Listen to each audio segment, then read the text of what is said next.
is just fantastic. Captain's log, subdates 210209.5. The new LEGO cells are all assembled, and all former inmates have been relocated and then summarily shrunk.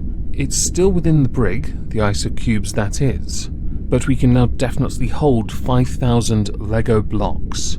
Nice. Welcome everyone to the Halls of Injustice. Today we have inmate number 059, Jack Reed, who has for the past 18 months retained a level of anonymity granted by the courts because of the age of when he was convicted, 16. His crimes though do go back a little further to when he was first exposed to certain cultures that he quite liked. Jack Reed was regarded as a very bright, well-read, articulate, educated young man from a middle-class home. His dad was a surveyor, quantity surveyor, lived in a decent suburb and went to a very good school called Durham Johnston Comprehensive, which is actually one of England's top state schools. A very lucky young man indeed. He got to go on plenty of holidays. Essentially, he lived a good life with his parents. Obviously, we're not going to show the faces of his parents. We don't do guilt by association, although there are many questions that should of course be raised.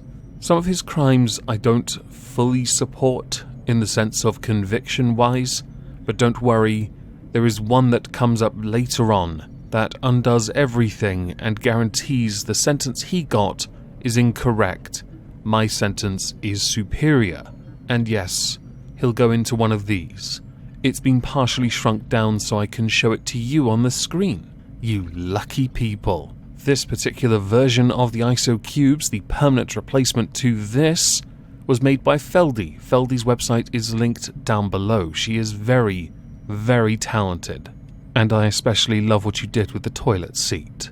When Jack Reed was 12 years old, he got involved online with searching for what many have dubbed extremist material. This was later proven on social media on his Facebook page when he used a portrait of the 1970s Rhodesia leader Ian Smith and set up a Twitter profile named Mosley Was Right, which is a reference to the 1930s leader Oswald Mosley, who many dub a fascist. In one of the posts, he claimed that Adolf Hitler started the Second World War to protect German lives, which is a hotly contested historical point, and he branded Winston Churchill a warmonger. If you base that talking point on the actions of last year where we had to protect the statue of Winston Churchill from others leaning the other way, there's a point there. In another, he also argued that National Socialism promotes order and Christian values. I personally prefer the rules of the Templars: order, purpose, and keep everyone in an ISO cube so I can see where you are. You breed when we let you breed. Kinda like Krypton. 2 fingers DNA cells just make a baby, but we determine what that baby becomes.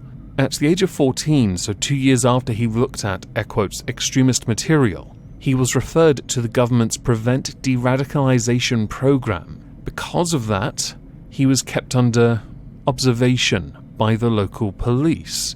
And at the age of 16, he was arrested while on his way to school, because it turns out he did a few more things.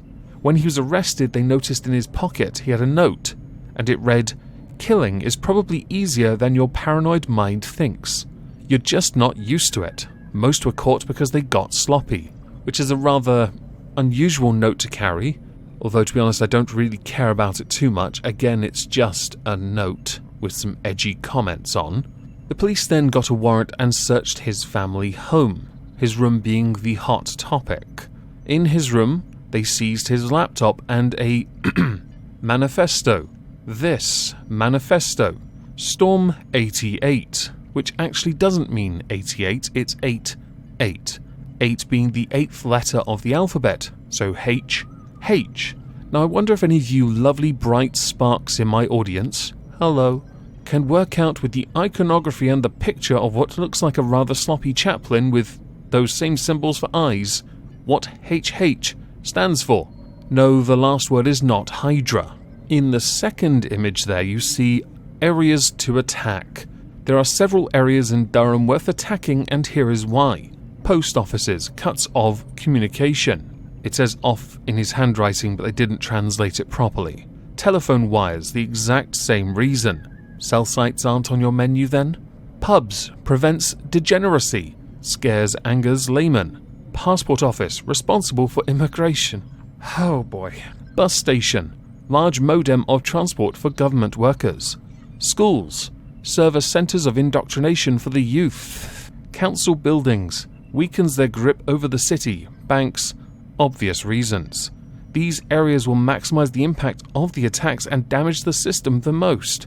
I don't suppose he's noticed what, sheeple crowd control has done to this country, has he? No? Also, passport office responsible for immigration. I mean, most of these are utterly nonsensical and show a fundamental misunderstanding for how this country works. Air quotes around that word, especially at present, unless you're an essential worker, in which case, shall I start clapping for you? I'm done with that. This set off many warning bells, but it wasn't until they searched his laptop that those warning bells had some substance to it, which is where he got into a lot of trouble. On his laptop and mobile phone, they uncovered a number of searches for firearms to purchase, knives to purchase, how to conduct lone wolf, air quotes, attacks, and to search for explosives. He had become obsessed with a number of people.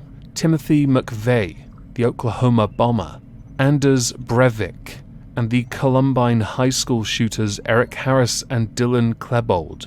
It was proven that he, in his online searches, was looking at how to make ricin, and he had in fact assembled a library of what is being deemed far-right literature, described by an expert as more extreme than anything he had ever seen, which means exactly nothing to me. During the trial, he was described as being interested in occult neo-Nazism, and had described himself as a natural sadist.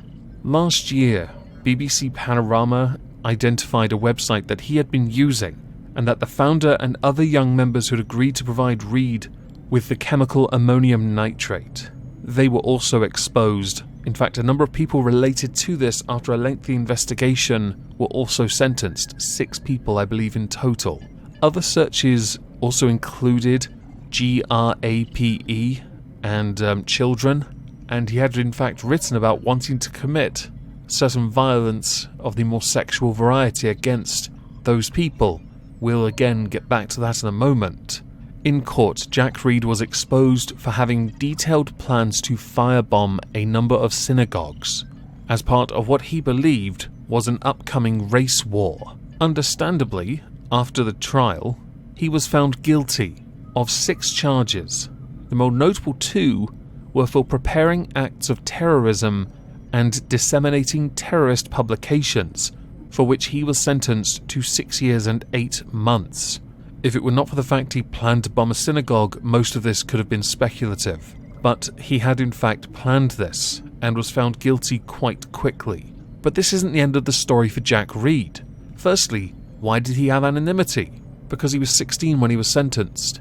You retain this until you're 18. The family had briefly tried to hide his identity, but they really can't. The Crown Court confirmed that. But there's something else. I mentioned a certain liking for committing sexual acts that are more violent.